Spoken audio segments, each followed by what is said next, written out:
那么在我的日常工作中呢，有时候还会遇到客人，他呢需要把他的物业做一些调整。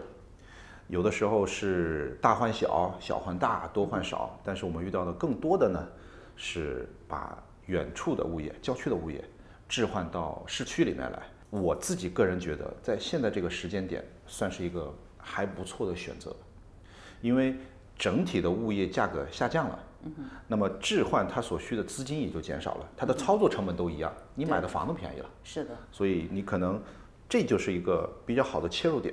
做物业置换，其实我也知道，我们华人有很多投资客嘛，投资房产的人那个非常多。然后在行情好的时候呢，大家可能投了很多，手里很多房产，可能有downtown的公寓啊，有万景的房子啊，可能还有在郊区啊，假如说瀑布啊，或者说是其他地方哈，还有一些物业。那这时候呢，确实呢要做一个合理的调整。对，是的。几年前市场好的时候，所有人都在做投资。那么像有的资历雄厚一点，他就买很多套。对。但是有的资金稍微薄弱一点的，他只能买一套，并且他又不能买到很核心位置的。是。但是他又不愿意不投，不想错过这个机会。是的。所以他就会把他的物业配置到类似于像 Barrie 啊、O'Reilly 啊、咱们的 Hamilton 啊，甚至 Burlington。我遇到一个客人就是这种情况。对。几年前在 Burlington 买了一个房子，一租就租了4、5年。老房子。对。维护起来成本也挺大的，他自己住在万景，是，然后呢，他就跟我说，他说这个房子他打理起来有点吃力了，那个阿姨年龄比我稍长一点，然后就说什么东西维修我都得去，我又不会去，到那边找人又不好找，是，以前他出租，租金还算不错，但是因为利息上涨，慢慢的就在压榨他的这个租金的空间。所以呢，他就在去年的时候找到我，他说我这么一个房子应该怎么样去处理它？我是继续租呢，我还是装修一下，我再租贵一点价格？那 Mary 姐，您的建议呢？是在那个行情好的时候，很多人跑到郊区哈去投资房子。如果像你客户这样的一个情况哈，假如说他住在万景，然后他的投资房呢是在 Burlington。如果那个又是一个旧房子的话，就是 headache 的事情很多的话，我是建议呢，那他就卖掉吧。是的。那现在卖掉，他有亏钱吗？还是其实他不亏赚钱，还是赚一点？他算是您说的比较幸运的，他80多万买的。OK。那么去年呢，我就跟他建议，我说你把这个房子卖了，趁着租客走了，咱们简单的做一个装修啊，然后楼上加了一个卫生间，地下室把它装出来，做成上下分租的。然后呢，整个卖出去，我们当时应该是帮他卖了116万。那其实还是很不错的一个投资。对，他是就是里外里他是有钱赚的。对。但是呢，他当时其实意愿不是很足，因为他卖掉以后，他这个钱也不知道干什么用。他主要诉求就是问我能不能帮他管理那个房子。我是说那个房子对我来说管理也吃力，但是我给你一个更好的选择，因为我帮他把这个房子卖掉以后呢，紧接着在同一个月，我就帮他在咱们万景的 Cornell 那边，当时有个叫 South Cornell 的盘。然后呢，就遇到了买了楼花无法交接的买家接盘了对 assignment。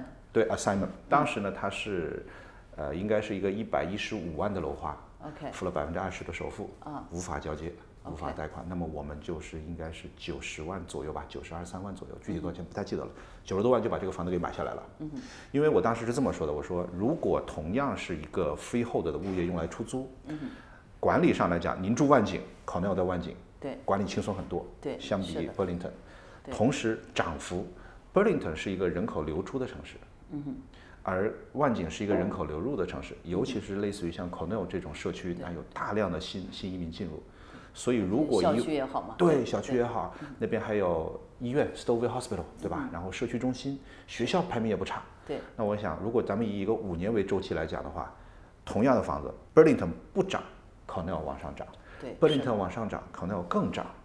所以呢，我就说咱们做这么一个置换，虽然他付出了不少的置换成本，包括卖房的佣金、买房的土地转让税等等，但是我们可喜的是，今年这个楼盘交接完以后，我们就有邻居卖出110万了，他眼见就已经是20万的价差。所以呢，我觉得你提供的建议真的对客户是非常好的，非常有益的。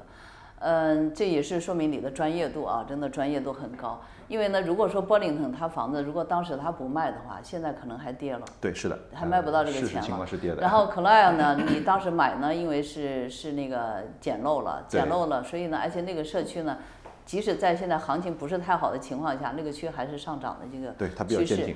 所以里外里呢，李其实帮他挣了几十万了，可能那边少损失20万，这边又多挣了20万。对，这个客户应该很感谢你才对。客户非常高兴，然后呢，大概上个月还给我打个电话说，嘿 ，Rocky。我们要不要去把 Burlington 那个房子再买回来？现在90多万了。我说别干这事儿了，不需要了。对对对，其实小镇上的房价涨了很多，平均涨了2倍到3倍。对，可以说这个涨幅这都能是看不到的，真的对都能。你说每个区涨10%、20%，那个就干脆就直接翻了2倍了上去了。但是翻了2倍上去以后呢，其实已经到了一个比较高点了。它再往上涨挺难的。对，因为当地人的他的生活水准嘛和收入呢是有限的。所以呢，如果这个价格已经都到100万了一个房子的话，再往上涨难度很大。是的，我是觉得小镇地区呢，赶上了咱们这个疫情往外搬的这个红利，对，大家那个时候就要逃离市中心，然后加上又刚刚开始 work remotely 啊，不用到办公室上班，所以一圈圈往外搬，所以一下子红利上来了。对，应该是 cash out 的这一波红利。所以你那个卖点非常好，你那个时间段正好呢把这个钱赚到了。如果说那个房子如果到现在的话，因为从那个高点到现在，其实呢这个瀑布啊，还有这个那个大区吧Burlington 这些地区呢，恐怕又跌了20-30%下去了。对，是的，是的。所以呢，我觉得就是说投资房地产的话，有时候你要请我们专业的地产经纪帮你分析一下前面5年、10年的这个地区的一个走势。对，这个非常重要。如果前几年刚刚涨了很多了，这个区其实呢是你不能再买了。对，它可能会持平很长一段时间，它不会再涨了。但你要查，如果这个地区前几年一直没怎么涨，或者反而跌了，那这个区可能就是一个投资的一个好的地段。是的，我觉得呢，物业置换是在一个地产不好的周期中呢，业主自我解救的一个很好的方法。很好的方式，对对。同时也是在一个地产红利周期中呢，放大你的收益的一个方法。对对。不动产，我觉得不能完全不动，是，偶尔挪一挪，然后把以前挣的钱cash out出来，然后去做分散投资，是的，是一个比较聪明的选择方式。客户呢，确实是应该当机立断，见好就收。对。然后把投资行呢，就是及时的卖掉，然后赚取。